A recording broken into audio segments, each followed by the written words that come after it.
All right. Roy, are we on? We are on. We are ready to go. I couldn't tell. Well, welcome, our friends on the call, whether you're on LinkedIn, on Instagram, wherever you might be. So it's a pleasure to have these discussions with you. Roy, you know that next year, the 3rd of January, we're going to hit the ground running with our professional program leader certification. And there's a lot that we have to talk about, and one of the topics we have to discuss is the world of agile. And I think am I moving in slow motion, Roy, You're right now? lagging a little bit. Yes, you are, Phil. I was Oh just about dear, to send you a quick chat message. I am lagging pretty bad. Yeah, But beyond the lagging, let's talk about what we are thinking of presenting to our friends. A lot of what we're presenting in this confines, Roy, has to do with agile thinking. And I thought, how best to begin our discussion today than with some discussion about the Agile Manifesto values and principles? absolutely, absolutely. Because I think it's really interesting to kind of compare how the manifesto maybe needs to evolve a little bit, and for many reasons, AI being one of them. Right? I think it's worth digging into it. What are your thoughts, Phil?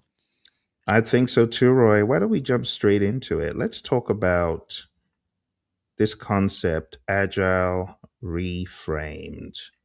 And in Agile Reframed, we're going to be looking at the Agile Manifesto through a different lens for the AI era. I know the purists are going to be mad that we're saying Agile needs a rebirth in terms of how we juxtapose artificial intelligence and its crazy hyper iterative nature Hmm. with agility. You talk about agility, well, AI can come right alongside you and it can either make you a lot more agile in your thinking and actions, or you could get stuck in bad habits and old ways and the stuck in a muddiness of the awesome 2001 document. Hmm. So, the concept, Roy, Agile didn't become relevant because of Scrum boards. A lot of people think it did. Yeah. A lot of people think that Jira is the reason why Agile exists. It is so not. The tooling conversation, right? It is so not a tooling conversation, but it's ironic because a lot of the people we would have thought would know this, they don't. They think Jira has become the driving force. It is, and it's unfortunate. And Phil, going back to your some of your earlier comments there, I'm sure we've all heard "Agile is dead" on the internet, right? We hear that Hmm. all over the place, and I would obviously it's an alarmist kind of perspective. I wouldn't say that it's dead, but I would say it's tired, right? It's been misused, it's been abused. There have been a Abused. lot of yeah, it's been abused like crazy. There have been a lot of transformation failures out there because it's not that necessarily that Agile failed, but the organization failed to change with it. So there's lots of reasons that happen, and rather than getting into that, I think it's worth revisiting some of those things. And the tooling conversation is one of them. A lot Yeah. of organizations viewed the tool is the center of the world, which goes against the manifesto. Is Hmm. literally stated in the manifesto. It's not about the tools. Exactly. Yeah, right. So we need to get back to the roots. Let's get back to Get what back to Agile the is. roots. Get back to the roots. And, Agile became relevant because the world stopped behaving predictably. Absolutely. And absolutely correct, right? Predictability started going away because technology was evolving so fast. People were evolving, social media, there's an Yeah. internet, all of these things happened, to make it everything is so fast, access to so much information. And now it's evolving even faster because we've got this new thing that's been out, new, like in the past few years anyway, Yep. AI, right? This new AI is thing. completely changing this, right? Absolutely, Roy. So, without much ado, let's jump in to a discussion about the awesome, we love it, okay, the Agile Manifesto, but it does have to be looked at differently. And also the world of the PMBOK guide, it also has to be looked at very differently. But we'll tackle that one after this. Yeah, Let's exactly. deal with One at a time. the more, Let's yeah, conquer the world one step at a time, right? one at a time, absolutely. So, Roy, the very first agile value, it states individuals and interactions over processes and tools. Yeah. But in this new age, we don't just want to say over processes and tools. It's very simplistic to look at it that It is. way. Mhm. But we need to understand that in the world of AI, we have augmented humans. And You sure augmented do. humans just means you are adding on the ability to hyper iterate. But AI is a multiplier. It's not Mhm. your decision maker. Is that a right way to think of it, Roy? Because I know a lot of people, they run to their little GPTs and ask it to make decisions. Terrible It idea. asks them to create principles and ideas. And that's not how to use the tool, is it, Roy? Not at all. AI is a thinking partner, but you never outsource decision making to a tool, to a technology. That's a terrible, terrible idea. AI is wrong a significant percentage of the time. And so, why would you possibly trust it to make decisions in a human Mm, world? It's when bad things are going to happen. So, you just don't do that. However, as long as you're keeping the human is in the loop and part of the process to ultimately make the decisions, what you're essentially doing is, as you said, augmenting the humans. You're making them faster. You're making them, better thinking partners. You can produce value mm, faster. It is as it says here, a force multiplier. You'll get a lot more yeah. work done, a lot more decisions done faster, as long as you're treating it with respect and you are the person Mm, doing that decisioning. So here's one of those cases where the tool is actually really improving the human. So yeah. yeah, we don't want to throw out the tools necessarily. We Hmm. want to make sure that they are partnering now. So it's a kind of a Absolutely. different perspective. It's no Yeah. longer the tool doing the job; it's partnering with the tool. Absolutely. Absolutely. So, as opposed to looking at AI as an opposing force, get it on your side. We Yeah, talk about agents in this day and age. Hopefully, a lot of our friends know about agents. So, we're mhm, using it as an agent to help us go through our own decision making process. But the decision making process does not exclude us. In fact, we are at the helm, the driver's seat of those absolutely processes. correct. And never relinquish control. Right? Never relinquish. I love that, Roy. That should be a rule. Never Yes, relinquish control. It's an overarching mindset. 100%. Definitely. All right, let's talk about the next one. Working product. You and I like using the word product as opposed to software. Yeah, and Phil, we've talked about this a lot. This is one of the things that I think the Agile Manifesto and the Agile community in general really got wrong. It's so focused on software, and yeah, we get it. That's where it came from, and there was a reason for it to be about that. But Agile's in every single industry. It's everywhere.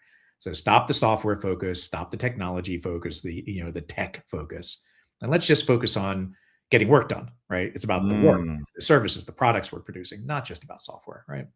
absolutely. And it's so easy to churn out documentation these days, which is why we absolutely need to think about this a lot more. You can let AI make a first pass at documents, but Exactly. docs are cheap, Yeah. so it And has to be value. absolutely, and I would actually say that in an AI world, documentation has now actually become more valuable than it was in the past. Mm, Because by building the right documentation, it's not just like documenting everything that's happening. It's building the right documentation is useful for your AI interactions. So yes. documenting things like your standards, your Mm. architectural artifacts, all of these, your organizational context, your values, your strategy, putting that in reasonable levels of documentation and allowing your AI to have access to that is going to make the responses so much better. Right. So documentation is actually becoming even more important than it was before. Right. So well said, Roy. In fact, the documentation, we could look at that as a lifeblood for 100%. AI's rationalization and thinking, like data. Yes. That's the data It is that AI data. needs to run Yes. off. Yeah. Exactly. Okay. Let's move on to number three, customer collaboration over contract negotiation. So Yeah. instead of looking at your customer as someone who you need to bargain hard with, we should Mhm. look at our customers as our learning partners. We're all on this journey together, right? Yeah, it's part of your feedback loop, right? You're learning Mm. together and let's tag AI into this conversation as well. So you're never going to get a customer where you say, "Well, the AI said do this." And they'll go, "Awesome. Well, AI says it's the right thing to do, so let's go that direction." So there again is where the human, that interaction needs to persist. You've got to have that human interaction. But there's no reason why you can't use this partner, this technology partner to help you with research. Have it help you understand what some of your customer problems are. What are people saying on the internet? What's customer sentiment? What is the market Mm, saying about your customers and their products and services, so that you can have a much mm. deeper understanding of where they are. Now, in the past, that would have taken you days or weeks to build all that. Now you can do it in minutes, right? It's so fast Minute. information. So use it as your Absolutely. research partner, right? Yes, Roy. And I mean, gone are the days when we would say, well, we needed a couple of months to get your prototype. Now you can get prototype in a few seconds, right? Yeah. Just Exactly. You can do it live, right? You can do it live. live with them on the phone with you. How about this? What do you think? Boom, right? There's your prototype. Isn't it crazy? And let's not even look too far, Roy, because you and I, we do a lot of this training and coaching. And in one of your experiences, you were able to create case studies on the fly as a result of AI being right there, right? Exactly. In the past, so I do a lot of training, as you do as well. Obviously, we do a lot of training. And in the past, we would typically include some case study that would be the same case study we use over and over again. Because guess what? It took a lot of time to build those case studies. So there was an economic reason to have that consistency. Well, today those economics are gone, right? So now what I Mm. do is, and this is a real world story. I was teaching a class, and I was working with a training partner. I said, look, let's not use the traditional case study you've got in your materials. Let's come up with one on the fly. Let's let the class come up with one. And we were teaching the class, okay, folks, we're going to do this. And we got in and we opened up Chat GPT and we went through a few iterations. And right there, within minutes, we came up with a case study that was relative to that audience on the spot. And it just took minutes to do there. And it gave me all the information, built it out, and it actually turned out to be something they were currently working on, which was really kind of interesting. So they were really excited about it. They were a little concerned that the internet had access to that, right? Because guess what? If you're not careful, bad stuff happens, right? They let out some Absolutely. public information, or private information should not have been public. Yeah. But the key there is it's changed the dynamics. You don't need to do these repeatable things because you can change on the fly so much faster, right? Right there on the spot, rather than Right there.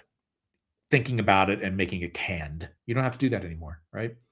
Absolutely. And I was just sharing my own experience with you, Roy, a few There you moments go. ago, how I had this client and said, okay, I need this in Spanish. Yeah, I know you've got this app developed in English. Yeah. And within seconds, minutes at most, the Mhm. tool was able to change around an entire app and give you Portuguese, Brazilian, and Spanish and French, Yeah. and you could flip back and forth. This would have taken a number of hours for a human developer to do. Plus the So as a translation service you would have had to pay. exactly, the translation services. So this is an example of customer collaboration. As opposed to you spinning wheels, AI helps you take what is near and dear to the customer and make it happen just in a Exactly. blink of an eye, which is truly invaluable. And Roy, what about responding to change? I mean, it goes hand in hand with what we're talking about. Yeah. Sometimes you need to pivot. Your firm is called Pivot Agility. So Pivot that pivot agility. mindedness, yeah, that agile mindedness to pivot, AI just helps you amplify that. But you got to have a willing human, right? A willing human, and I'd also say a willing system, meaning your organization needs to be prepared to pivot so much faster. Right. So think about it in your traditional organizations, where things were defined for, or your policies and governance were defined for predictability, where work has to be sequenced for humans. There has to be authority, where your decisions go up, you wait for steering committees and decision authority. All these kinds of things happen. If you do that today and try to make AI work in those kinds of environments, basically all you're doing is making coming to a decision faster, but still being limited by all those internal systems that are going to slow you down. Now, when you're dealing with humans, that slowdown might have been necessary. Now you're slowing yourself down and you're limiting your ability to respond to change. So it's not only just us internally, our teams making these decisions and Mm, working faster. We also have to look at the organization as a whole. Can the organization absorb the speed of this change? And mm. most organizations are not designed to absorb it. That's a real problem, right? They need a total overhaul. Speaking of overhaul, Roy, we got a really interesting chat from one of our I friends, just saw that. Yeah, Self it's Big great. Conscious.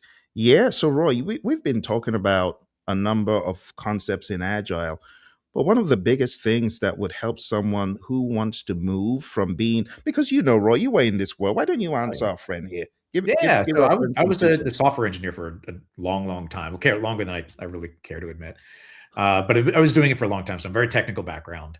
And so the main thing is that if you keep the mindset that you had as you're doing technical work and you try to bring that into your managerial work, then you're likely going to have some pretty painful failures. And some of those failures are not bad failures. You need to learn, and having failures it can be a very positive thing. But we'd like to have you avoid some of them, some of the unnecessary failures. So one of the things that this program is going to help you with is help you think in different ways. Think a little bit less structured, a little bit less, the logistics of doing things. And coming from a technical background, it's very much about sequencing and thinking about things in a very logical order. Now, it doesn't always work like that. To be adaptable, sometimes you got to take risks. You got to, think outside of the logistics and the sequencing and, dependencies. And there's more to it than just that, right? You have to think in a very adaptive mindset, right? So this program is designed to help you think. It's going to make you uncomfortable, right? Mm. It's definitely going to make you uncomfortable, which is helpful, but it's going to help you think in a different way, change some of those thought patterns. So you're seeing things more as a system. You're seeing how your decision making and your adaptability is going to help, implement those systems. So this is a good program to help you think in a very different way. Phil, what are your reflections on that? Absolutely, Roy. So, from someone from a very heavily regulated, very heavily process driven industry like Yeah, aerospace, worked at the likes of Honeywell and Motorola and American, I yeah, can tell you that in order for you to get into a managerial position, your thinking has to change from it being does. more tactical to being even more strategic. And you know, Roy, when we talk about managerial, there are different levels. Even at the managerial level, you could still choose to have warped Hmm. anti agile thinking, or you Yeah. could choose to have leadership oriented thinking. Yes. And you know, the great John Maxwell, he says everything rises and falls on leadership. So Hmm. in this program, we're going to teach you how to be a real success in whatever role you're in, whether you're director level, whether you're VP level, whether you are any level you can think of, manager level, because it all rises and falls on leadership. And at the organizational level, part of leadership is strategy. And strategic thinking is not It's often different. taught in, yeah, it's different, isn't it, Roy? It's Yeah. not taught in agile, in a lot of the agile courses. It's not taught in a lot of the program and project management courses. Yeah. You're still thinking tactically, but we need you to think even more elevated, like Roy said, systemically, holistically. So instead of thinking about projects, and Yeah. programs and even products, you're thinking more holistically about value. You want to talk about that, Roy, about the value mindedness that this Yeah. program is going to open people to? Absolutely. So you've probably seen it on the internet, especially in the agile communities. There's a lot of conversation about value oriented thinking, value delivery, that sort of thing. Now, and it's a little bit overused sometimes, right? But it's actually at the core of where most organizations should be. Most organizations are focusing so much on delivering a project: scope, schedule, budget. They're focused on those three triple constraints. And while they're still important, right, and we don't forget those, we still have those in the back of our minds. What's really more important is that you're delivering value to those people that want that value, right? They're your customers. That could be any number of people.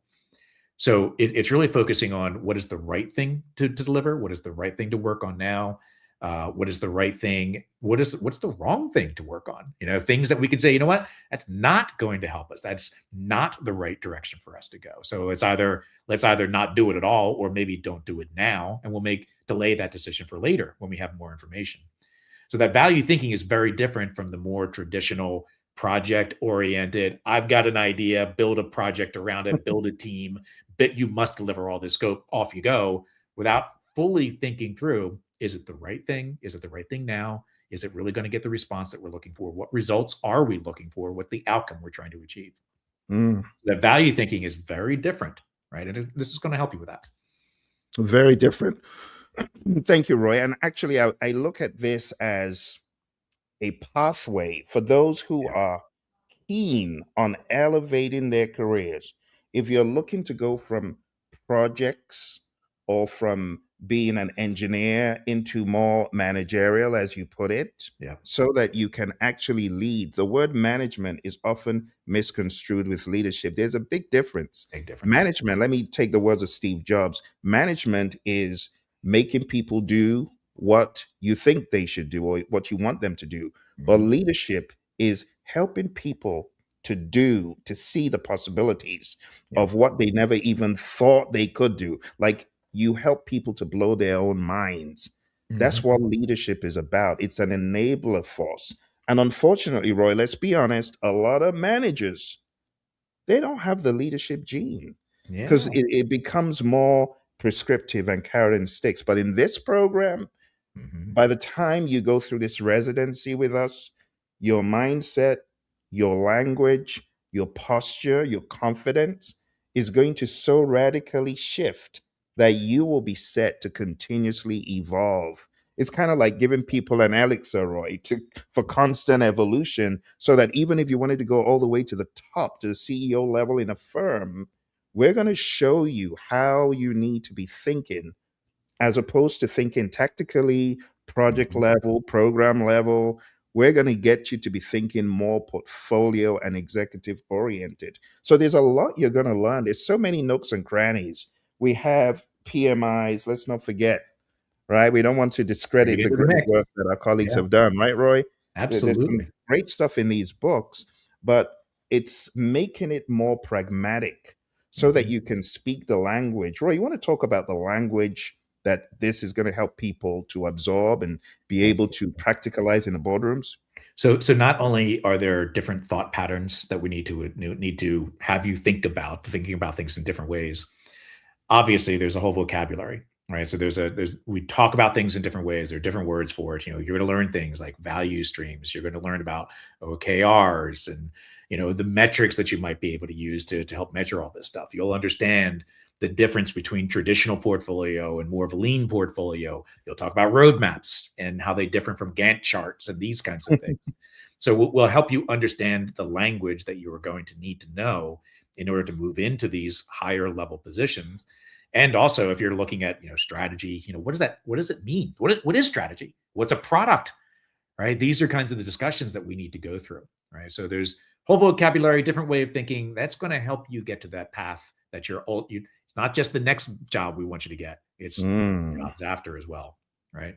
absolutely. This, honestly, this is going to help set many of you folks up for life. Like honestly, when we tell you you haven't been in an environment like this, do understand that this is going to set you up for life. If you want to get more about this, go to programleadershipinstitute.com and go onto the curriculum. There's so much that we, could keep telling you you will get from the program, but hopefully by the time you go to the website and you take a look at the depth, right? Because we're going into programs, we're going into the world of PMI when it comes to programs and portfolios, but we're also going into an unexplored track, which Mhm. is the Agile program leadership, which is based on many, many, many years of doing this as Roy has delivered this to top Fortune 500 organizations over and over again.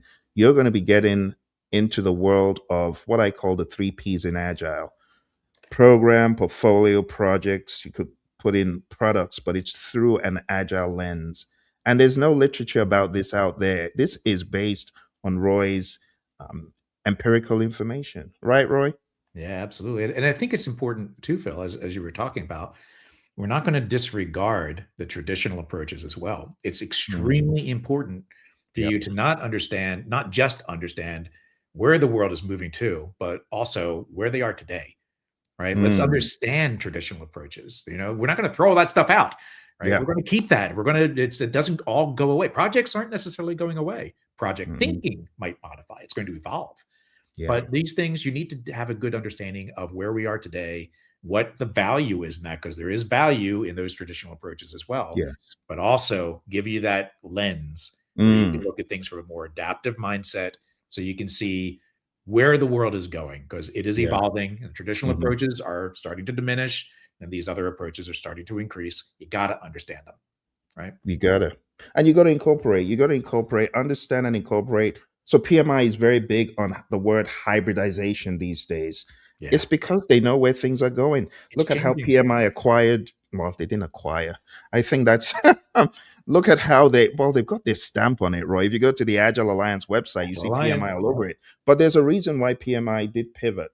Yeah. Yes, they did a good deed, but at the same time, PMI they know they need to pivot towards AI, which is why Yep. you now have a boatload of AI programs with PMI, Yep. and you also have a lot of agile concentration in the CAPM, in the PMP, in all of these fields. The only thing that's missing, Yep. Roy, is a bringing together of the very many ideas hybrid, AI, program, project, portfolio. How do I, as an executive, a Yeah. professional, a business person, take all of these and make them relevant to my industry? That's what you're going to be learning in the program. Absolutely. A lot of stuff. And I think that there's Yeah. an interesting response in the chat. Been technical so long, zooming out sounds like a good idea. So, let me share a little bit about my personal journey. I know Phil, you've got similar stories. One of the hardest things for me when I switched from being a software developer into being in management, and I was management for a number of years, was the ability to let go, Mm, the ability to see things in a different perspective. It's hard to trust, right? When your job is on the line and it's someone else that's doing the work, it's really hard to let that go. right. So letting go of doing the work, and now you're starting to manage and encourage others to do that work and build that leadership in where you can trust that your team members, the people that you're managing, are able to do it is really, really hard. So, one of the things that this program is also going to help you with is to learn how to build that trust with your teams, to learn how to build in transparency so you can have a trust and verify process. You can trust them to do the job because they have the technical capabilities that you help them acquire, right? But then also you build the transparency so you can see when they're not doing it the right way. Mm, And that's going to make you feel more confident that you're able to lead this team into where you need them to be for your own career, right? For your own value, right? You need to accelerate and do more things, right? You can't get there without building great teams, right? right. Hard. Absolutely. Well, thank you, South Bay Conscious. You are conscious, and that's good. That's why you're That's asking good. these pregnant, deep questions. And I know, we're talking about agile, but part of agile is what Roy and I are demonstrating. This is not just a regurgitation of ideas. This is a sharing of mind. So when you folks come on and ask us questions, we love it. We want to lean Mhm. in and we want to keep talking. Okay, Ben. Thank you, Ben, for the conversation. Yeah, you're very conscious, and that's good. And we talk about that consciousness in the course because we don't just want AI to do the work that we're supposed No. to be doing. The decision making. People are talking about AGI, AGI. Well, even when AGI comes, you still got to be the human in the loop. Yep. Or maybe Arnold's movie will come to life. You have the Terminator running after you because you were not the human in the loop. All right. So over the past number of minutes, we've been talking about the Agile Manifesto, and we were just on responding to change or following a plan. And we've talked quite a little bit about this, and hopefully you've gotten some ideas about the values. Let's go into the principles, Roy. So satisfy the customer through early and continuous delivery. Mhm. It is so important to, with AI, ask the question, how can I deliver more value quicker? Yep. Yep, absolutely. So this is I don't care what frameworks, what process, whatever you're doing. If you're not doing this first principle, then why are you in business? Right? Everything is about satisfying your customers, delivering faster, delivering what they need, most importantly, not just what they ask for, but what they need. So this is critical, and AI is going to help you get there faster, right? But there's so much that you need to understand. And I see a lot of organizations doing this the wrong way. You need to understand a lot about AI in order to do this properly and safely. Many organizations have not learned enough yet to do this. They're thinking, "Oh, I could just put AI in place and boom, I can develop software faster." No, you can't. You're going to develop really bad software really fast. You're going to generate more Mm, bugs really fast. You're going to generate garbage really fast. So you've got to change the way you think about work, do things in a different way, or you're going to generate a lot of bad stuff really, really fast, right? that is so true, Roy. Let's talk about welcoming changing requirements even late. So through the AI lens, change is no longer a disruption; it's a signal. A lot of Yeah. people they may look at AI as being an impedance, but it's an accelerator. It really depends on you as the human because it can help you quickly reevaluate scope, simulate trade-offs very easily, and adapt without rework paralysis. You know, I often joke about how if I was working with a human developer and I asked for all these changes, I would get so much pushback. But Yep. with AI, AI is it doesn't complain. It just And does. it's so It much gets faster, right? it's so much faster. Yeah. Phil, I think this one's a really funny one because anytime I talk about this particular principle in my classes, the initial reaction, especially with people building physical products or people in the software world, they think, "Oh, there's so much risk in making changes so fast. There's so much Mm. risk in changing them, too late in the development cycle. So we can't do that. Which no, this doesn't work for us." Well, yeah, of course, there's risk in doing it the wrong way. There's risk in doing it too late in the process. Of course, there's risk in that. But now bringing these tools into play, like, bringing in an AI that's capable of doing this, it's reducing that risk. It's making it a lot Mm. easier, a lot safer to make these changes faster. If you're doing it the right way, if you're putting in the right Right. guardrails, of course, your risk is now significantly reduced. So you can make changes later in development Mm. safely, right? So Yeah. it's completely changed the way that we think about work and trying to put building things in a traditional, like an SDLC as an example, if you put it into a traditional, software development lifecycle, it doesn't work anymore, right? You got to think differently, right, Phil? Absolutely. So, just for context, I know some of our friends, we got friends who are zealots, and that's okay, Roy, That's right? okay. Absolutely. We We welcome got it. zealots, Yeah. yeah.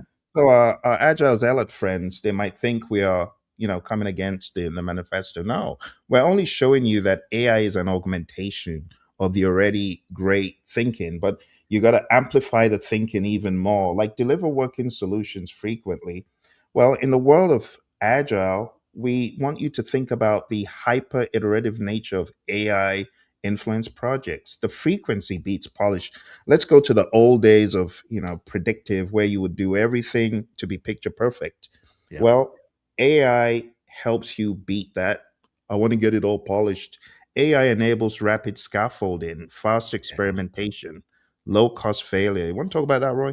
Yeah, absolutely. I mean, so let's work backward. Low cost failure, right? So you can build something, a prototype, an example, a test in seconds, minutes at Mm. most, right? It's so fast. So if you fail and you've only spent 5 minutes doing something, what's the cost of that? Right? So now fail really, really, really fast, right? Fail Yeah. lots, and Yeah. jump in and make those mistakes because the cost of those failures is so small now. But Mm. I think it's really important to discuss another aspect of what you just talked about, and that is, it's an amplifier, right? It's, whatever you do, it's going to amplify, it's going to enable you to go faster. But let's put a very fine point on it. If you're a bad coder, it's going to make you a really fast bad coder, right? It amplifies you, right? So Mm. it relies on your skills. It relies on you being good at your job and having that capability because it's just going to do what you tell it to do just really, really fast. All right. So Absolutely. human, we have to develop human skills alongside of the AI skills, or it's just going to do really Mm. bad stuff really fast. Right. That is so true, Roy. And talking about the AI skills, that leads us to thinking of AI as a partner. Yeah. AI could be a partner because when you talk about business people and developers working together daily, those in this AI age understand that business people and developers must work together, but they must also include a new stakeholder, which is Mhm. artificial intelligence. Yeah. And you got to understand AI just becomes the shared language. Teams that are forward thinking, they are leaning all in, using AI to translate business intent into technical options. You still have to have the awareness of what your business intent is, your values, your principles as an organization, your strategic business objective, right? AI can help you very quickly map all of those ideas, bridge the gaps, jargon gaps, and align faster. AI can help you break down silos, break down obstacles, right, Roy? Absolutely. And it's going to change the way that we build things. It's already starting to, but it's just getting started. The best is yet to come. Let's hope so anyway.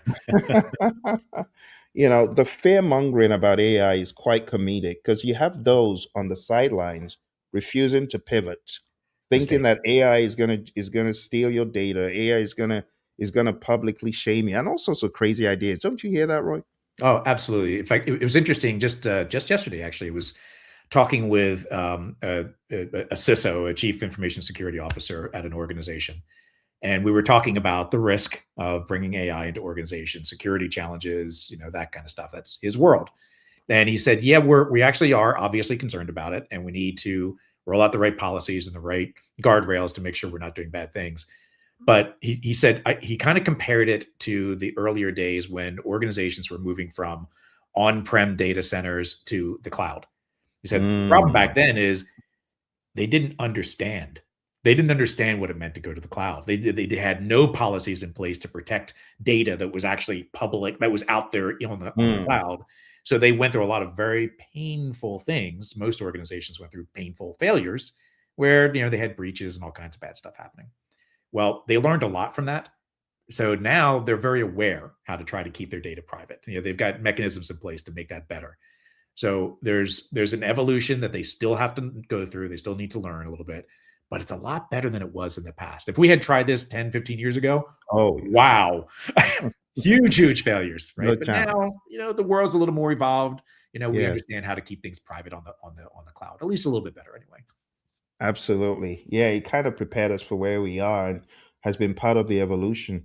So let's talk about this very human centric idea, building projects around motivated individuals. I like what you always say, hire adults and Yep. the adults will take care of themselves. You won't need to babysit.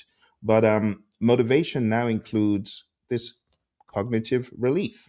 Yeah. AI removes repetitive thinking, manual busy work and mental drag, and people are becoming more aware of that. So while the documentation, as we said in the beginning, has become very important for feeding AI about our principles, our work styles, our consciousness, Mhm. humans stay motivated when they do human work. So you can take away the grunt work, you can give that to AI, but you still maintain the human centered work, which is you being the human in the loop, you having conversations. AI Yeah. is not going to take away the conversations that need to be had in the boardroom.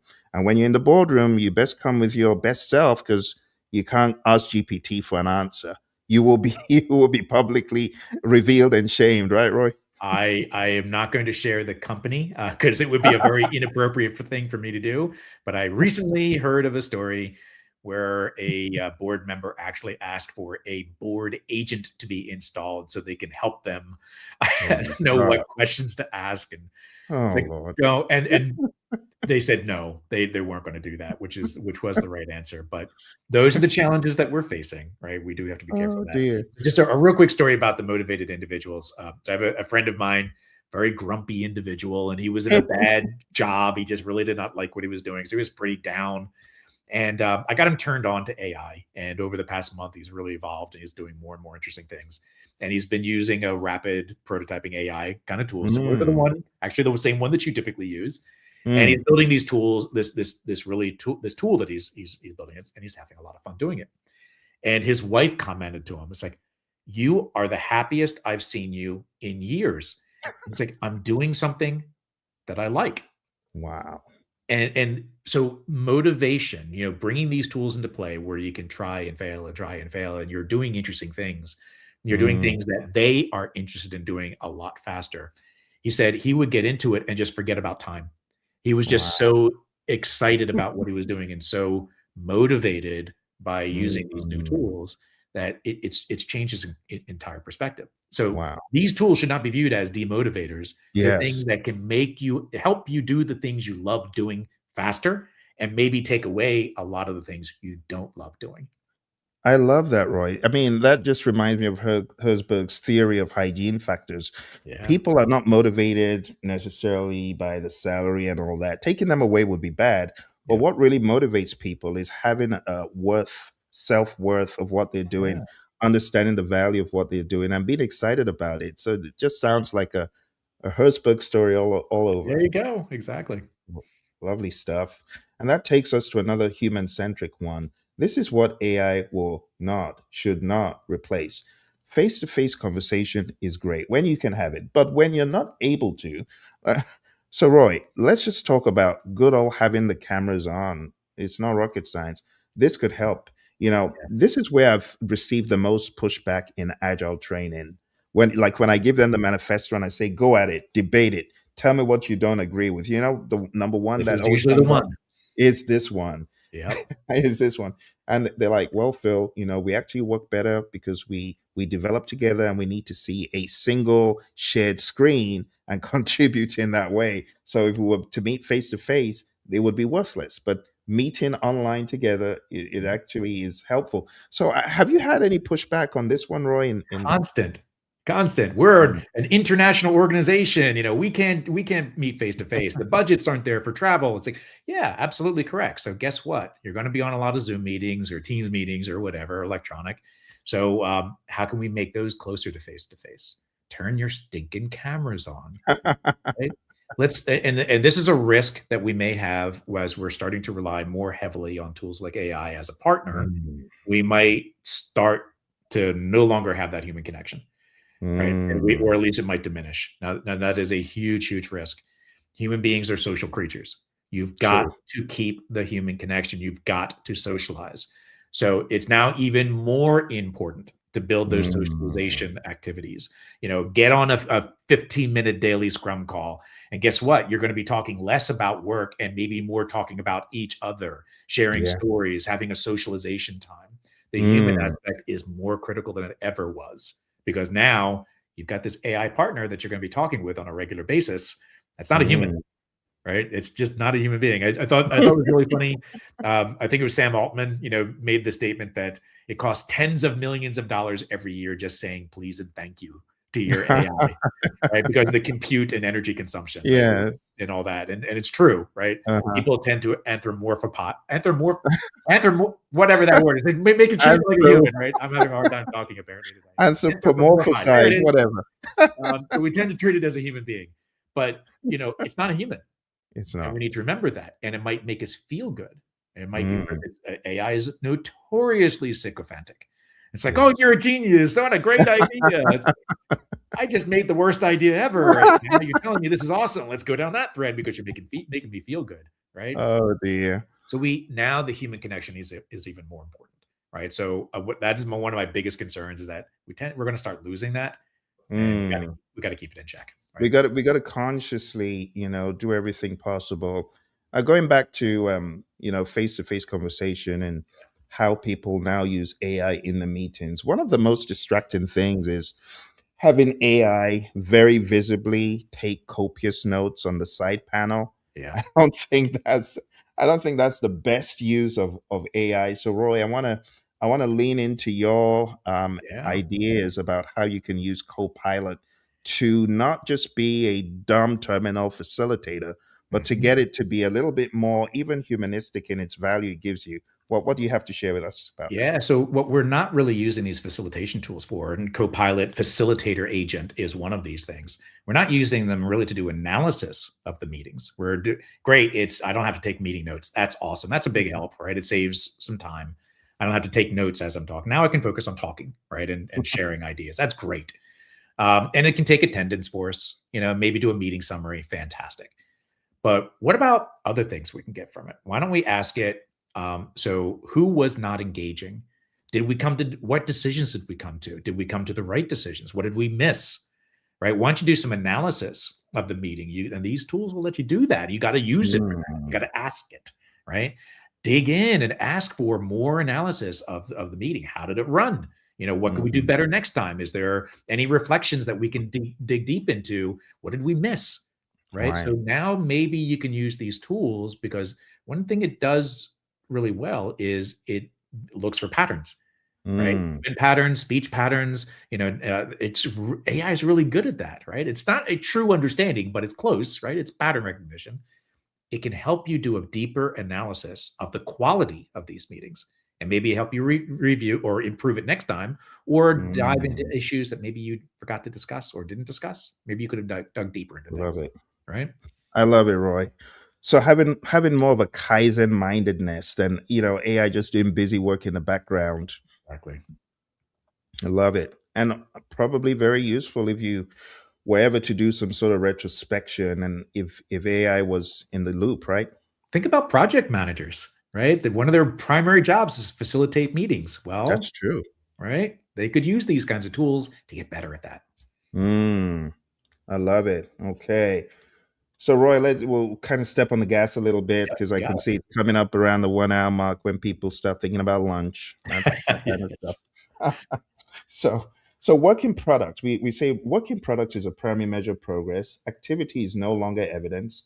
Yep. AI can produce motion easily, but only outcomes Yep. prove value. And that's one of the big things we're going to be talking about all through. You see, I think one of the biggest mistakes, and it's a massive takeaway we're giving people, when we take a look at this world, we've been programmed to think about projects, operations, programs, Mhm. and maybe services or results. But Mhm. the overarching thought of why are we doing this in the first place and benefits and value is often missing.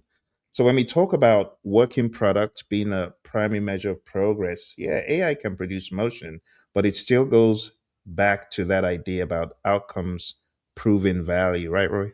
100%. And as you were talking through, programs and projects, and I was picturing the hierarchy and the logistics and the tasks and Yeah. all of the tactics of building that Yes. out.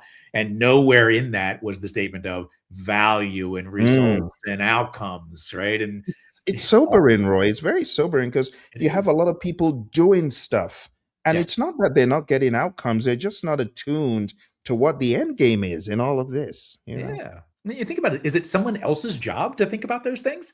Or should it be everyone's job to think It about those should be things? everyone. Yeah. Everyone should be focusing on that, right? Everybody should be Mm. acting as if the CEO and their customer was sitting right next to them every moment of the day. So they're Yeah. making decisions to help improve, right? Help it build better value, better experiences for your customers and your organization, right? That's what we should Mm. be focusing on, right? Absolutely. Now, speaking about value and outcomes, let's go on Mhm. to sustainable development. Burnout scales faster with AI misuse. So, forward thinking leaders use AI to smooth peaks, to reduce cognitive overload and protect human energy. But Mhm. if you allow the AI to use you, then you could still be like the hamster in a wheel. What should we do to avoid this, Roy? Yeah, and this is something that I also worry about, as we mentioned earlier. People can kind of get lost in these AI sessions. If you really start enjoying it, you can lose yourself pretty quickly. Now you're having fun, but you can burn yourself out pretty quickly, right? You got to have that Mm, socialization. You got to just step away from your desk. I make it a point to remind myself. I actually have a little timer to remind myself to get up and walk away, so that I mm, don't just get sucked into an AI conversation. We mm, have to build in that sustainability. Remember, they're human beings at the end of the day that are doing this work. So it is something that we need to watch out for, right? It's keep people motivated, keep them having fun, remind them to walk away from their desk periodically. You're going to be able to build a lot of things really, really fast, make decisions really, really fast, but you're still human beings. You still have physical limitations. You got to walk away. You got to treat yourself mm, appropriately, or you're going to burn yourself out and make a lot of really bad decisions faster. mm. Not good. Right, we got a really nice conversation from our friend Dan here. It's a great session. Also, super interested. Yeah. So, as opposed to the 50% off on the back end, we've actually reduced it way beyond what it should be. But here's the thing: we're going to do for people who join. Roy and I have a battery of sessions that we're going to be conducting in 2026, and these are really exciting. So when people see this, they forget PMI is always at work, aren't Yeah. they, Roy? They're always working. So I don't know whether you're in this world, Dan, but PMI have got a standard for project management as well called the PMBOK guide.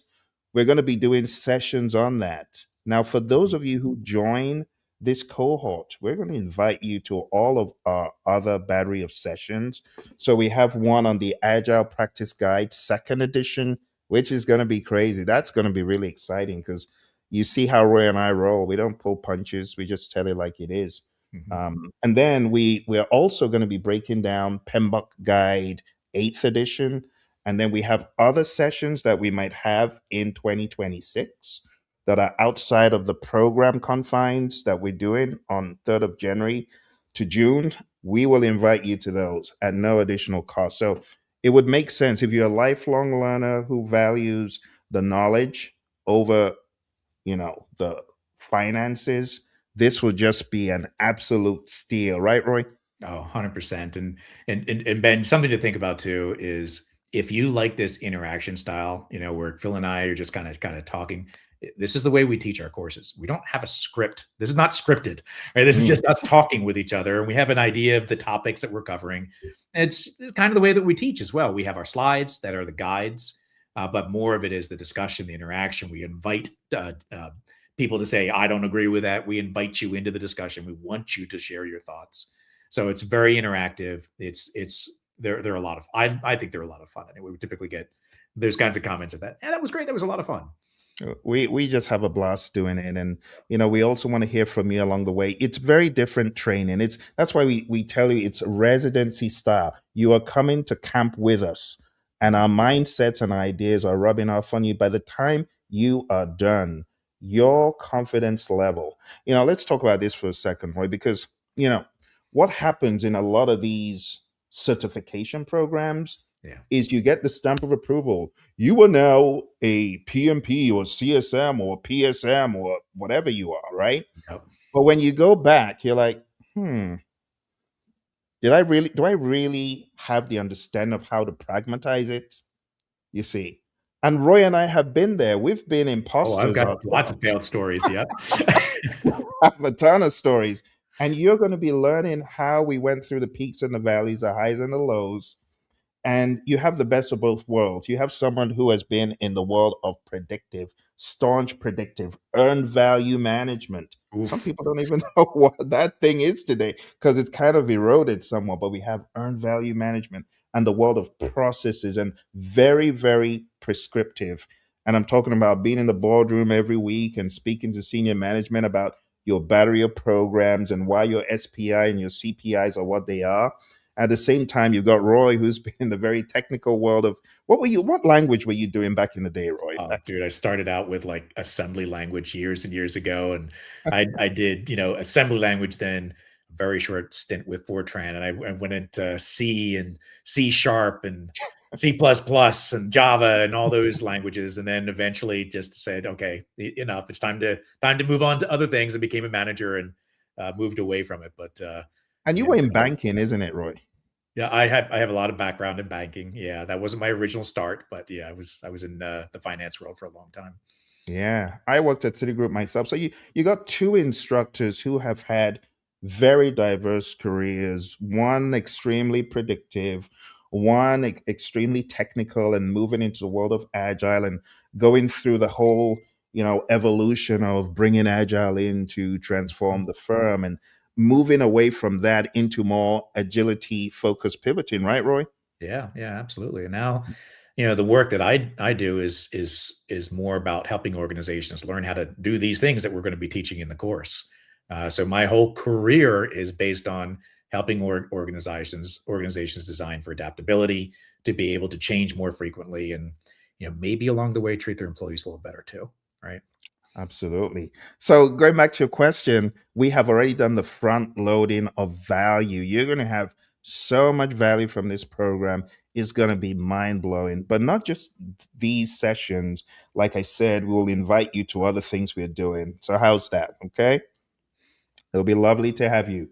For those who are just joining, we're talking about looking at the world of agile and predictive through an AI lens. And this is in preparation for our next year's program, Professional Program Leader.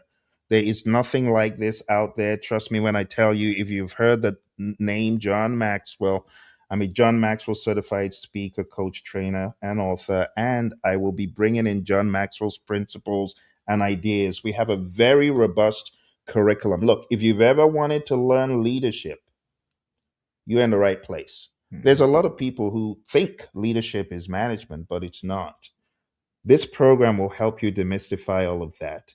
But speaking of leadership, jumping right back into where we were, part of leadership is paying attention to the right stuff.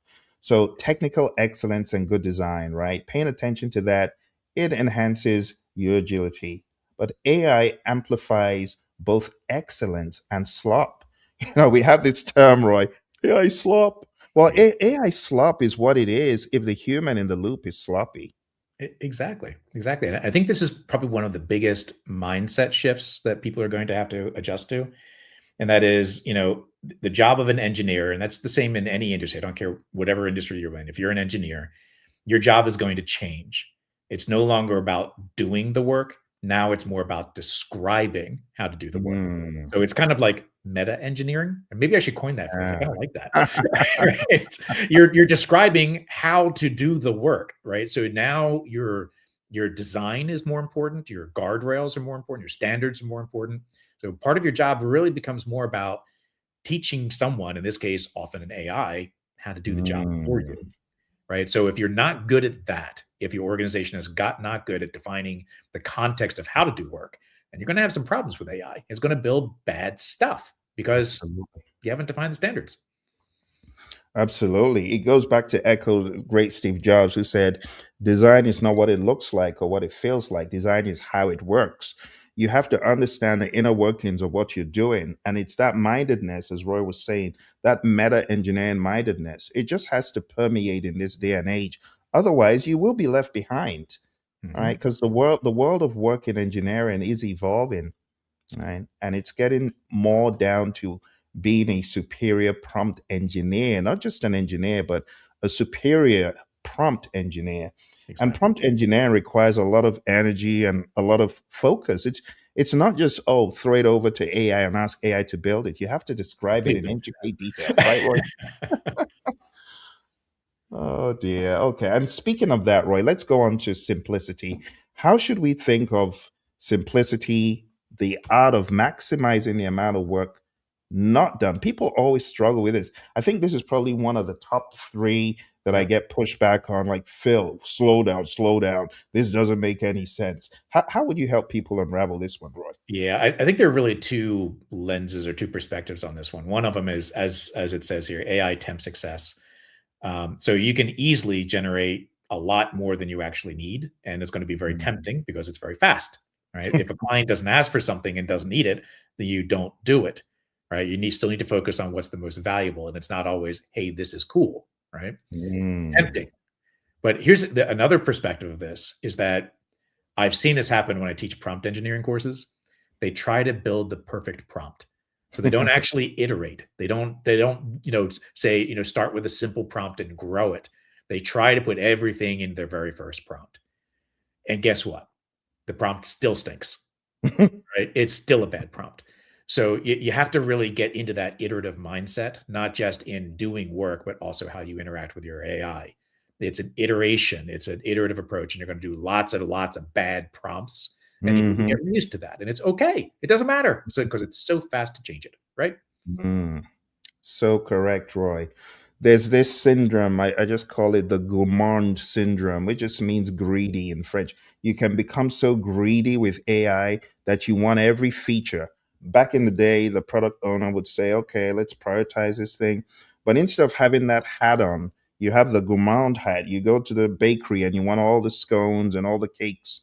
And that's not how it works. The real skill is knowing what not to generate and choosing restraint over Mhm. noise. So 100%. yeah, AI can develop a million things in a day, but the real work is knowing what brings the most value for the customer and helping the customer discover, right? Mhm. It's about knowing what not to do, right? Mm, what not to do, exactly. Okay, best architectures and designs emerge from self-organizing teams through Mhm. our AI lens, our AI enhanced lens. AI supports exploration, not command. We're still not going to be lording it over the team saying, well, AI told me we need this, so you do it, team. That is a sure way to failure. Teams that think together and test quickly win. So, Roy, what's our general perspective from in the practical world about best architectures and self-organizing? That's a term people struggle with. You remember, It Roy, is. we were teaching this company, name withheld, Mhm. and someone said, "Well, this wouldn't fly in our firm. You can't help self-organized teams." Yeah. What do you have to say about that? Yeah, I said they're wrong.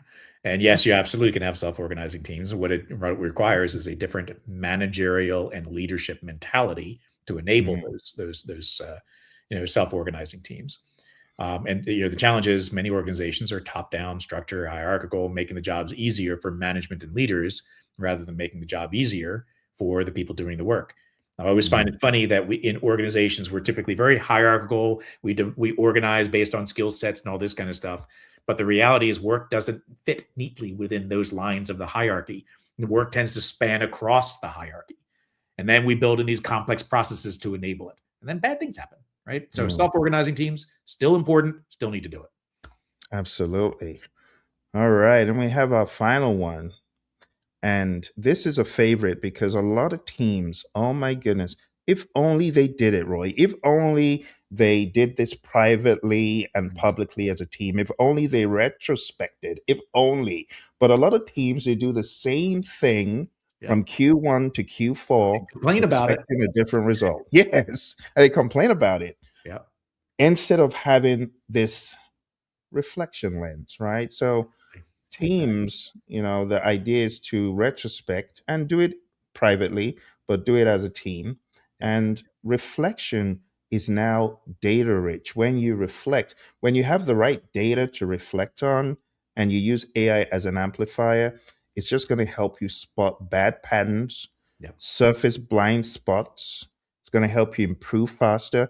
Let me even just say if you are about to communicate and you put your mind into a communication that you're going to like send out, AI can help you right there see ways you can improve what you're about to say, right, Roy? Absolutely. It might give you some perspectives that you hadn't thought of, so you can explore together about different options.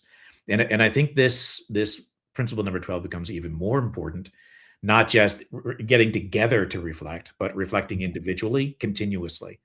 Right. So it's maybe more Mm, of a true Kaizen kind of approach where you're continuously looking to improve, improving yourself, improving your relationship with AI, improving your relationship with your team members. And I would even say the next level to build truly adaptive organizations, you need to have the organization reflecting. Right. So how is the mm, org doing? Is the work flowing properly? Things like that. So this is to me, this becomes even more important than it ever was before. And it was already one of the most important things you could do. absolutely. All right. So here's the meta shift. What Agile will become. It's no longer about ceremonies. It never was, but this is time to hyper tune our thinking. It's no longer about ceremonies and roles and framework compliance. Mhm. It's now about sense making. It's now about judgment so that you can sensibly pivot. It's now about leadership, understanding uncertainty. And as a result of that, creating safe space for your people.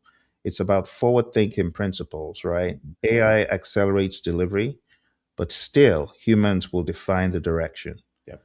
It's about speed, but not speed without reflection, because that's just noise. This is where you, as the human, need to say, okay, time out, let's reflect. Let's ponder on the events of the day, of the quarter, of the sprint, or whatever time box you might be using. Tools serve thinking, they don't replace it. So AI as a tool is just helping you amplify your thinking. It is not replacing your thinking.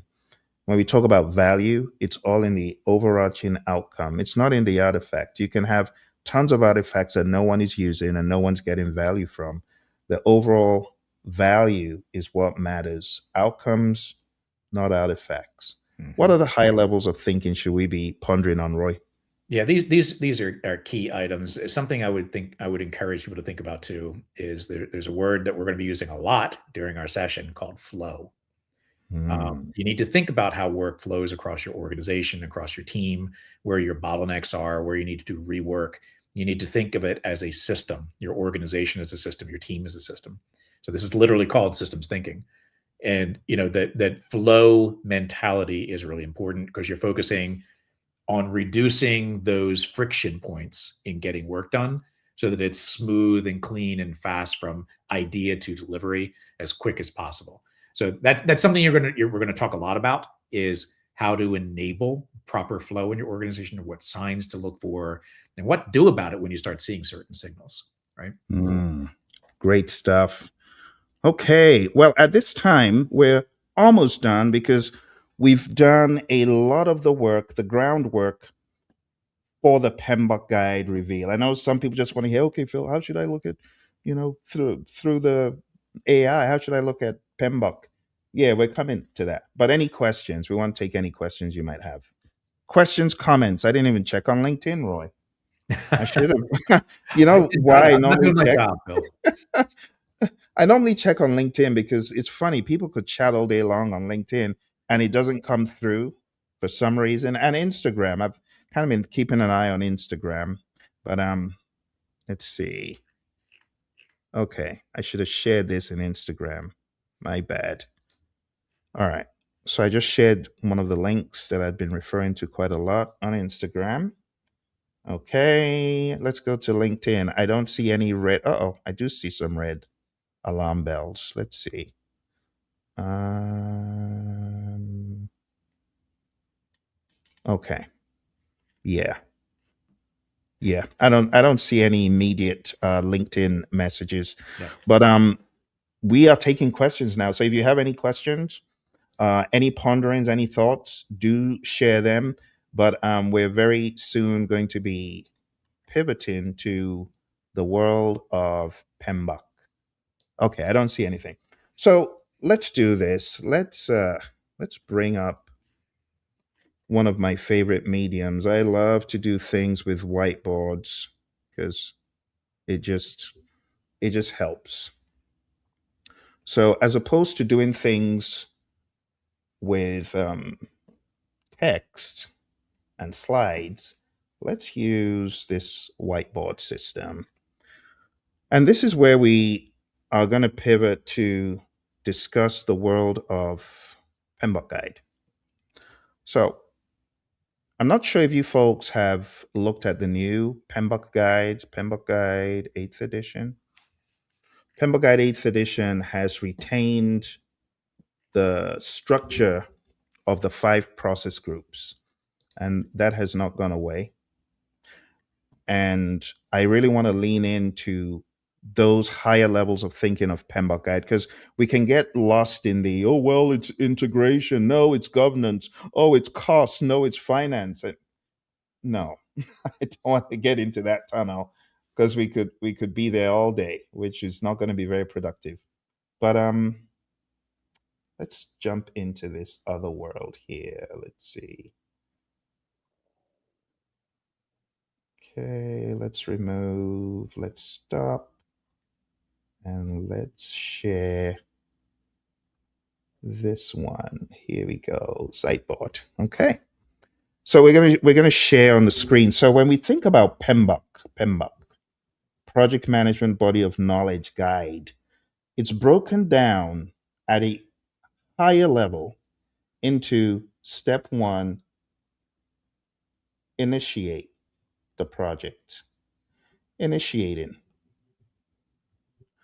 So, Roy, it's funny because before we got on the call, you and I were talking about how a lot of times we just jump into what we call development of plans.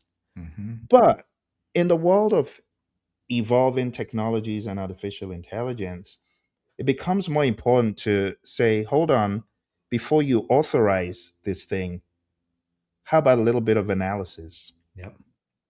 Yep. And we're quite guilty of not having very good frameworks and methods for doing thorough analysis, Hmm. you know.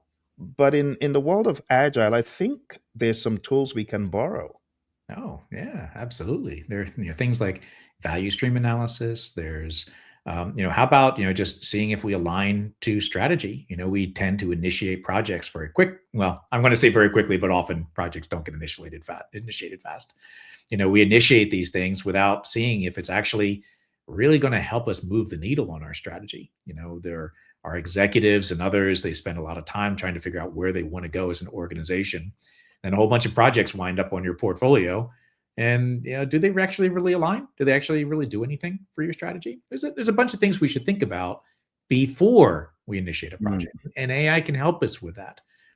Imagine if you had a context repository of all of the the direction that we want to go, mm, our organizational strategy, our values, our customer sentiment, where are we going as an organization? Have all that context available and using AI to say, is this fitting? Right? Does this Mm. work? Is this part of our strategy? Will it help accelerate it? Will it slow us down? Is it meaningless? You could make use of AI to help you decide, is this the right thing to work on? Right? Those are brilliant thoughts, Roy.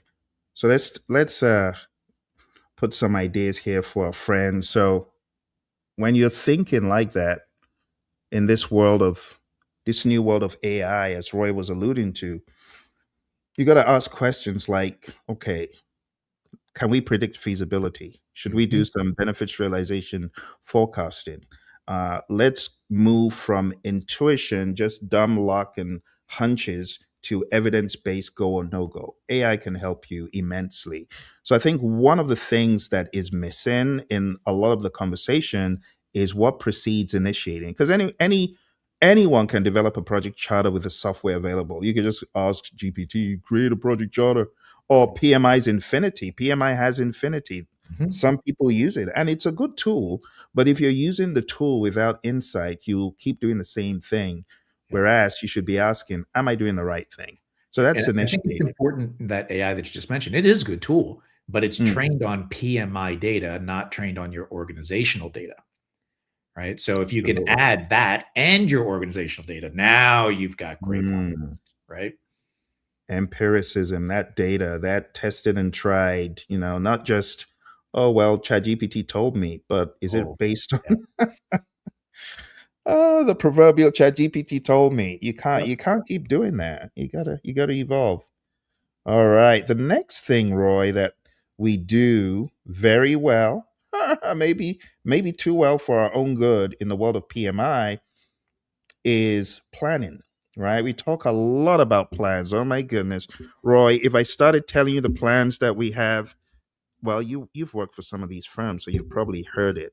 Yeah. You know, but we have a project management plan for everything, but we have a scope management plan, a schedule management plan, a cost management plan, a quality management plan, a resource management plan, a Yep. communications management plan, a risk management plan, not to Yep. mention a change management plan, and a configuration management plan, and a procurement management plan, and a And, engagement and, plan. and Phil, how long do they survive as you're working on a project?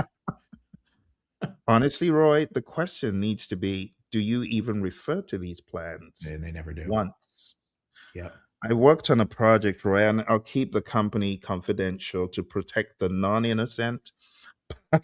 But true story, a boss said, okay, after developing the Gantt chart, okay, Phil, just leave it on the wall. Aren't we gonna use it to track the No, no, no. This was just for stakeholder X. He just wanted it. Let's move on and do things more agilely. Wow. Mhm. Wow.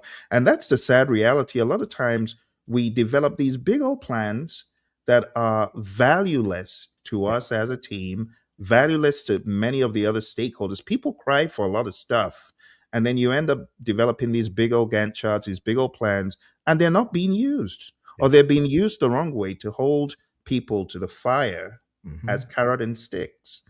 We Yep. want to move away from that mindset. So, my idea as far as how AI can help you, you want to use AI as much as possible to do the grunt work, right? So, Exactly. integrated plans, once you have the structure in place and you feed it the right data, and maybe you've got empirical data that could be used, don't reinvent the wheel. Just reuse a lot of the information that you have. But you also need to be thinking about scenario simulation and optimization. You can use AI to help you create your work breakdown structure a lot quicker. Yep. I didn't say do it for you, but help you. You still need to feed it the data. Still need to think about the logistics yourself, but AI can come alongside you and help you do those things. So, Yep. as opposed to you using so much brain power, you can use your brain power for more stakeholder, human oriented things. So, Roy, is this kind of the mindedness we think about in this agile world as we look 100%. at what our tools can do for us with backlogs and such? 100%. I will say that in a more agile environment, you would not need 90% of those plans, right? You just don't do them because, as you said, they're either Mm, valueless or very low value. Mm. And you learn as you're doing things so fast that, I'm not going to spend months and months putting together all these plans. I'm going to spend a week or a few days, Mm. and AI may Mhm. make that even faster. Do these plans as fast as possible, and do the right plans, the ones that you need, and then start building things and see what happens. Here's the reality: is the economics of experimentation and failing have just significantly shrunk. It doesn't Yeah. cost nearly as much to do more experimentation. It's not nearly as much risk to experiment more. So Mm. if you're in an environment that requires all of these plans and all these predictability and control mechanisms put in place, you're going to restrict your ability to use AI. You're not looking at the bigger picture that I don't need them anymore because I Mm. don't have as much risk. It's not going to cost me as much if it goes wrong, Yeah. right? So you got to adjust, right? So we don't do those things because they're just not really that valuable. Absolutely. And one of the words that I use, when I'm using a tool such as AI to plan, I'm going to ask it the question, how can I make this a leaner, meaner plan? Yeah. Lean and mean. Instead of having big old plans that no one looks at, no one cares, you want to do the valuable stuff. And as you can see on the screen here, part of the valuable stuff is actually using AI to simulate risks, do risk Mhm. modeling, resource modeling. Those are some of the things that could help you way beyond just having stacks of documentation or gigabytes of PDF documents that no one cares about. Yeah, and All I right. do that as well in an agile world. And I think we don't do it enough in agile. That we really should be doing more risk analysis. Absolutely. Yeah, that's very true, Roy. Yeah. And in our Agile Basics program, we often say these are things you can borrow from the Yeah. predictive world. And because we have that risk number, that risk factor that Yeah. we talk about in Agile. We call it a risk score in predictive, but we look Yeah. at it as a factor. We need to do a lot more like that in Agile for We really sure. should. Agreed. And then we come to one of our favorite places, which is actually getting the work done, which is executing.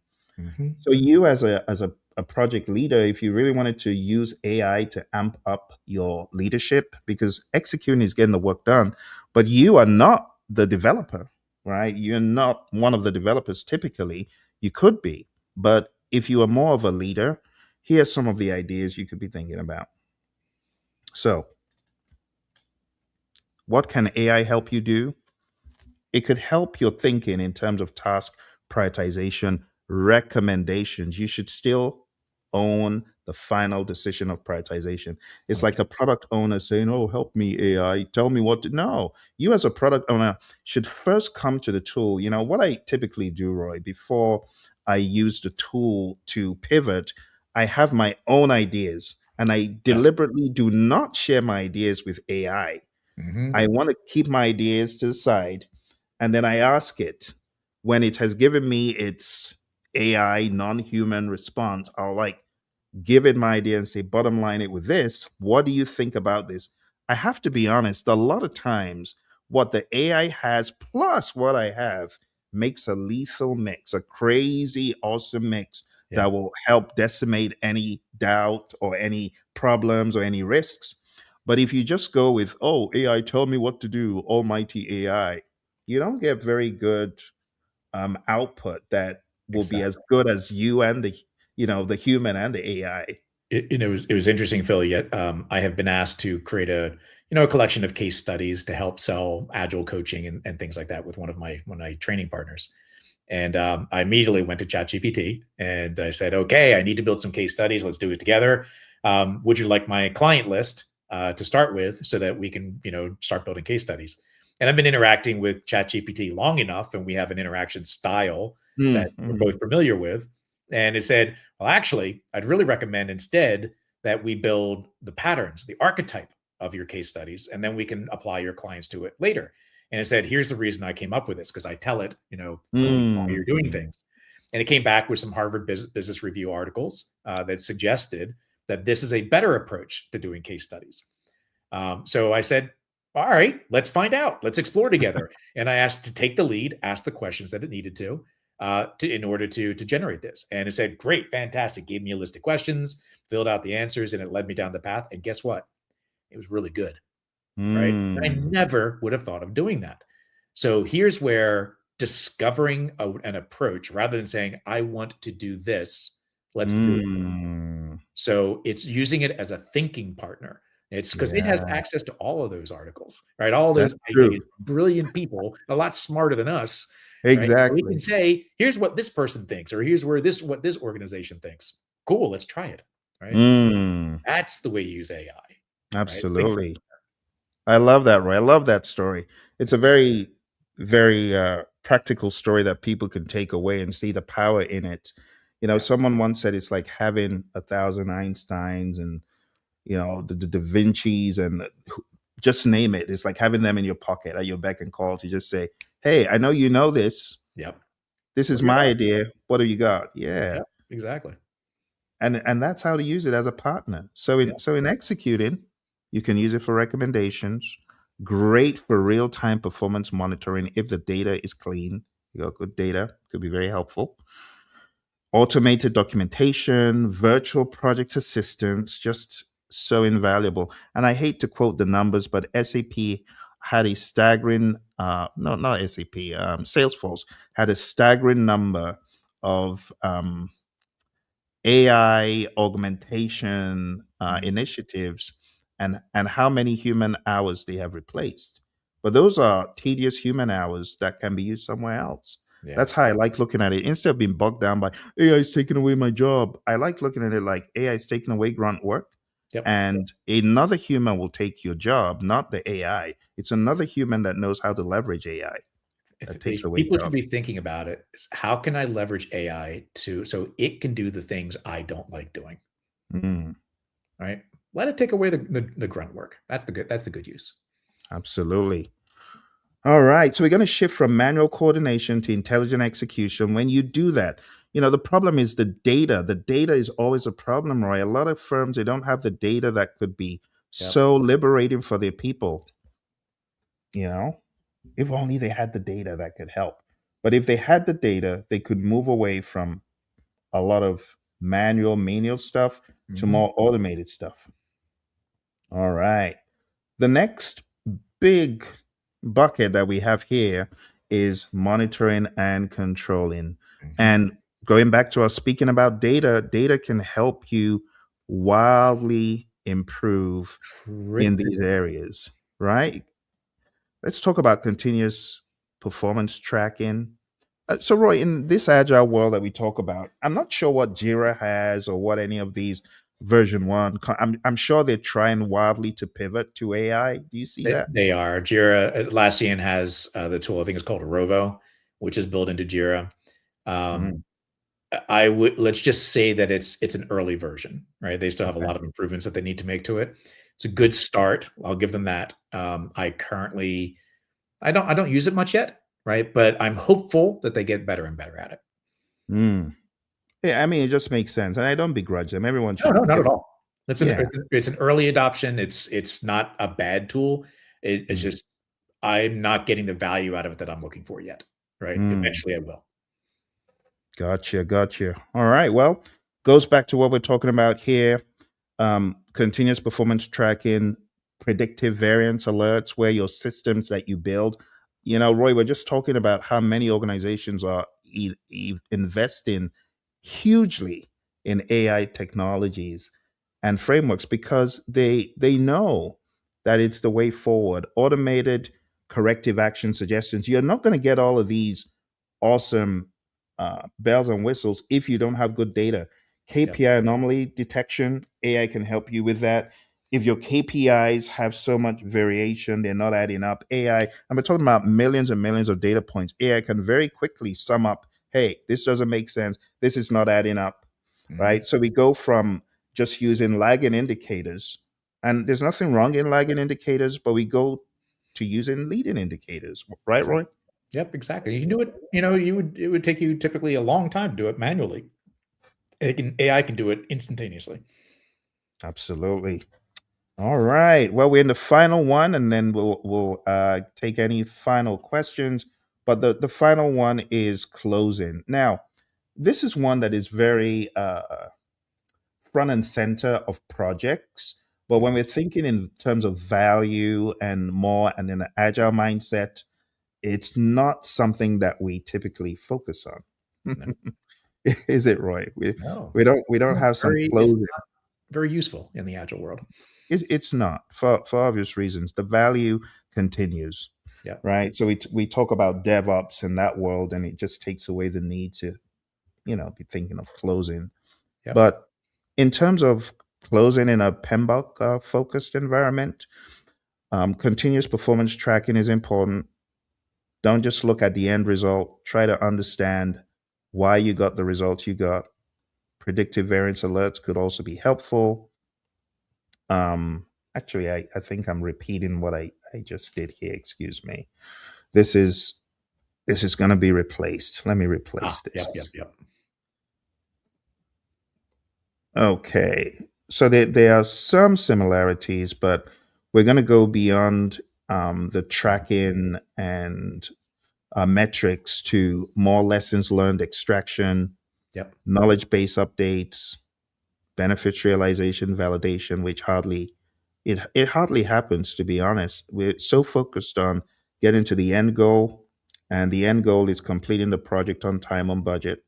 It's sad to say, but we should go beyond that to thinking about, are the benefits realized?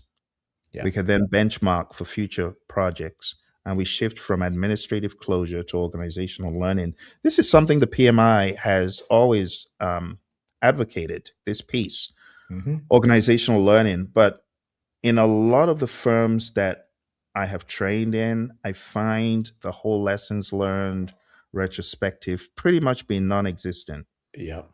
which And is sad. Phil, as you know, the lessons learned sessions, it's one of my pet peeves in the traditional. It is I would even say it's kind of a joke, right? It's an industry Mm, joke because yeah. anytime I talk about this, people politely smile and a little giggle as like, yeah, yeah, we do this. We go through this expensive process of collecting our lessons learned, very expensive meetings, write them down Mm, in a Word document, put it up on SharePoint, and we just never reference it ever again. never. Now, here's something that may be promising. Well, now, with the advent of AI, what if we had our project repository? Let's just say it's up in SharePoint or something like that, right? Someplace where it's easily accessible by an AI like Copilot. And we take all of those lessons learned sessions and we put them up on SharePoint. Well, now when we're starting a new project, I can reference my AI and say, hey, go look through all of our lessons learned sessions for projects that were similar to this with these kinds of constraints and these kinds of things we're doing and summarize what we might want to look out for, what things we could avoid to find the risks that we may be Mm. seeing. So it could come back in seconds after reviewing all of the lessons learned across all the projects that are similar to the one that we're about to embark on and say, okay, here's some things that we learned from previous projects. Wow.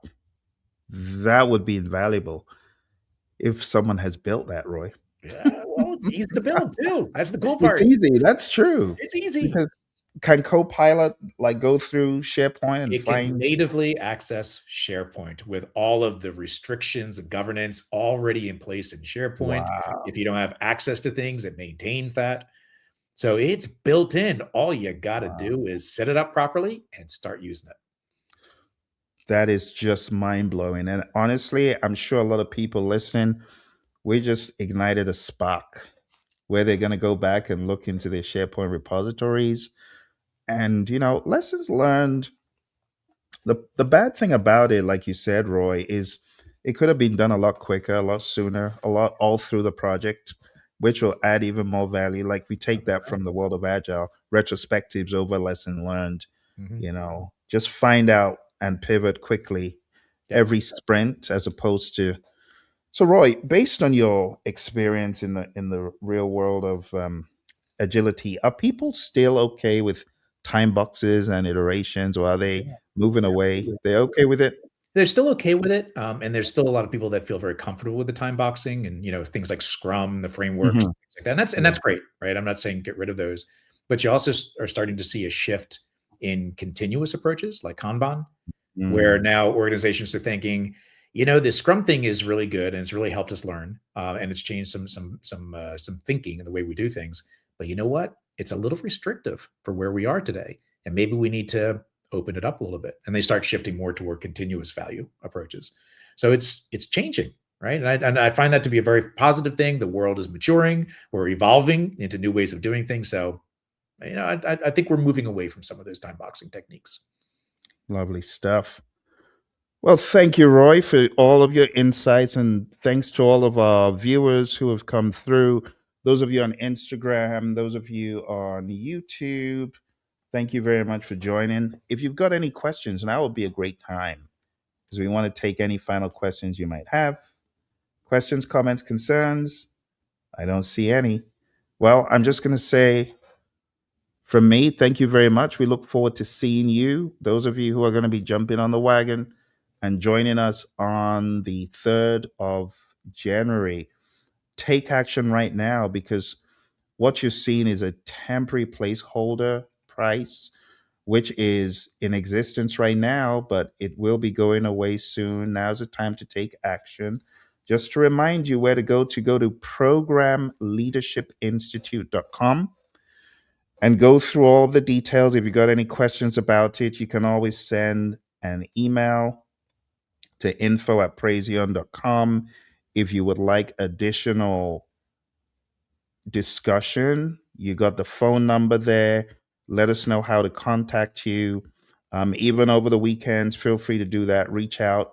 We really, really want your company on this event, majorly because we know it doesn't happen very often. Roy, we don't do these programs very often. So when we do, I ask people to jump on. We did one last week, last year, or earlier this year, the Agile Core Navigator. And we had a lot of people who were smart and jumped on. Well, we're not having Agile Core Navigator this year. So this is the program we've designed for our people because we know that what you get from a lot of these other certifications is great, but it doesn't bring it all together like this Mhm. does. Roy, any final words for our friends? Yeah, just I hope to see everybody there. It's going to be a fun program. You're going to get this kind of interaction where we're discussing, sharing stories, sharing our failures, sharing our successes. Helping you find signals, and basically, we don't want to help you just find your next job. We want you to help you find the next several jobs, right? Mm, Help you with your career, give you a path that maybe you haven't thought about in the past. Maybe open up your horizons a little bit. absolutely. Well, thank you all very much. See you next year. All the very best in your endeavors. Happy holidays. Be safe. See you soon.